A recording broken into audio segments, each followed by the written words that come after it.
दबदबा वाले बृजभूषण सिंह ने अपना दबदबा दिखाना भी शुरू कर दिया है और दबाव बढ़ाना भी शुरू कर दिया है। सियासी सरगर्मी तेज है। राउज एवेन्यू कोर्ट से बाइज्जत बरी होने के बाद पहली बार बृजभूषण अपने घर गोंडा पहुंचे हुए हैं।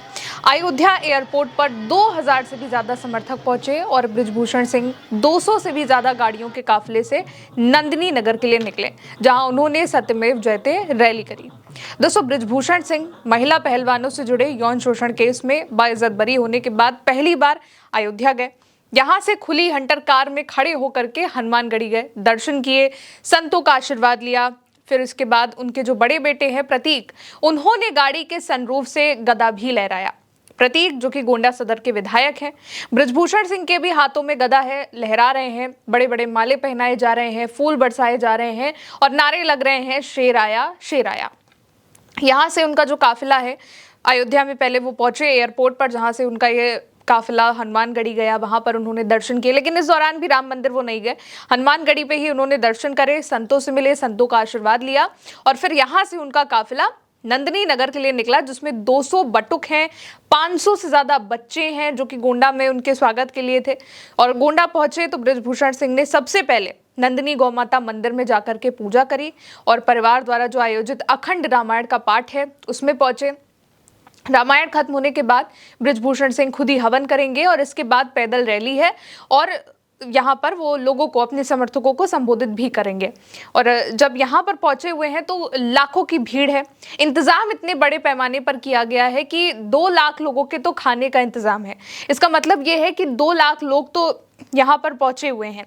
40 कुंटल लड्डू भी बांटने के लिए तैयार हुए हैं और ये शक्ति प्रदर्शन कुछ ऐसा भी लग रहा है कि जैसे बृजभूषण सिंह अगले चुनाव के लिए भी तैयारी कर रहे हैं। अब ऐसा इसलिए भी माना जा रहा है क्योंकि खबर यह है कि करण भूषण सिंह, जो कि बृजभूषण सिंह के बेटे हैं, वो इस्तीफा देंगे और उपचुनाव लड़ करके बृजभूषण सिंह सांसद बनेंगे। अब बृजभूषण के जो बेटे हैं और कैसरगंज से जो सांसद हैं करण भूषण सिंह, उन्होंने भी इसको लेकर के बयान दिया है। कहा कि जो लोग आरोप लगा रहे थे अब वही उनको माफी मांगनी चाहिए आकर के। 3 सालों में मेरे परिवार को मानसिक और सामाजिक पीड़ा झेलनी पड़ी है। करण भूषण ने फेसबुक पर एक फोटो भी शेयर किया, तस्वीर भी शेयर की और लिखा कि अदालत में सत्य की जीत हुई है और पिताजी ने जीवन में कई उतार चढ़ाव देखे। तमाम जो वीडियो है वो करण भूषण ने शेयर करी है और कहा भी है कि ये परिवार के लिए सबसे कठिन दौर था जो 3 सालों का रहा, लेकिन अब जीत हो चुकी है। और ये भी कहा कि अब उनके पिता निश्चित रूप से दोबारा संसद आएंगे। अब संसद आने का मतलब यही है कि वो सांसद बनेंगे। अब क्या उपचुनाव लड़ने वाले हैं, क्योंकि इसको लेकर के खुद बृजभूषण सिंह ने तो कुछ भी नहीं कहा है।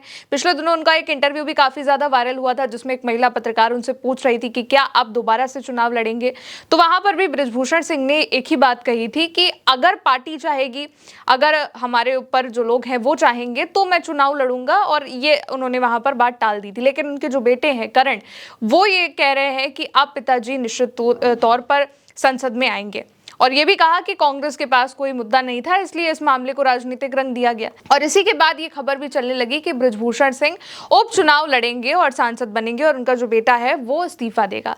लेकिन इसको लेकर के अभी केवल करण भूषण ने ये बात कही है कि पिताजी निश्चित तौर पर संसद आएंगे, लेकिन खुद बृजभूषण सिंह ने इसको लेकर के कुछ भी नहीं बताया और ना ही भाजपा की ओर से कुछ अभी इसको लेकर के बयान आया है।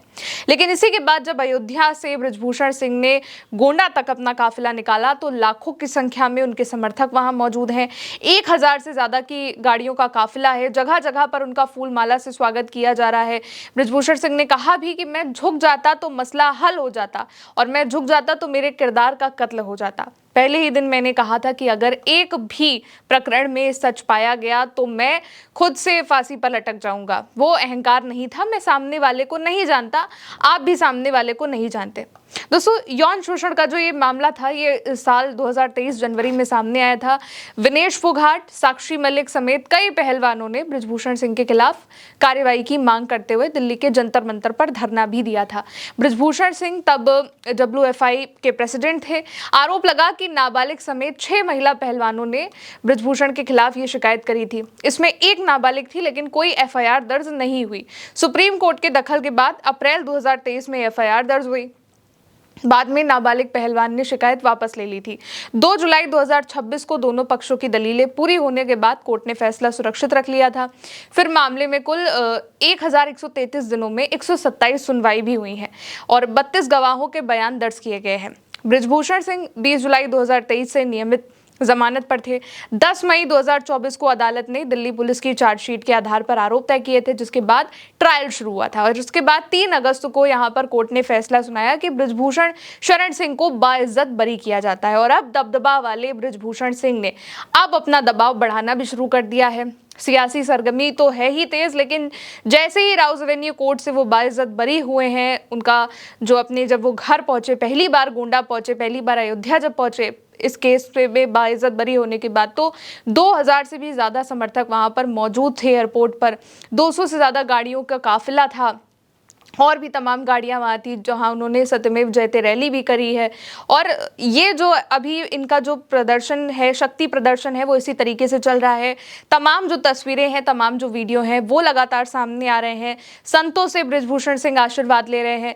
और इस बार भी एक और ध्यान देने वाली चीज़ थी ये कि बृजभूषण सिंह हनुमानगढ़ी में दर्शन करने गए। पिछली बार भी जब वो इससे पहले इस कोर्ट में इस केस में बाइज्जत बरी होने से पहले जब वो पहुंचे थे अयोध्या, तब भी वो हनुमानगढ़ी में दर्शन करने के लिए गए थे, लेकिन रामलला के दर्शन करने के लिए राम मंदिर नहीं गए थे। और उस वक्त चंदा चोरी का जो विवाद था वो भी काफी ज्यादा बढ़ा हुआ था। इसको लेकर के भी यहाँ पर बृजभूषण सिंह ने कई सारे बयान दिए थे कि इसकी जांच होनी चाहिए और जो दोषी हैं उनको कतई नहीं बचाया जाना चाहिए। और इस बार भी जब वो पहुंचे दर्शन करने के लिए, तो केवल हनुमानगढ़ी गए और बाहर से ही उन्होंने पूजा करी। इसके बाद वहां से वो गोंडा के लिए निकल गए। फिलहाल अभी के लिए इस खबर में इतना ही। नमस्ते।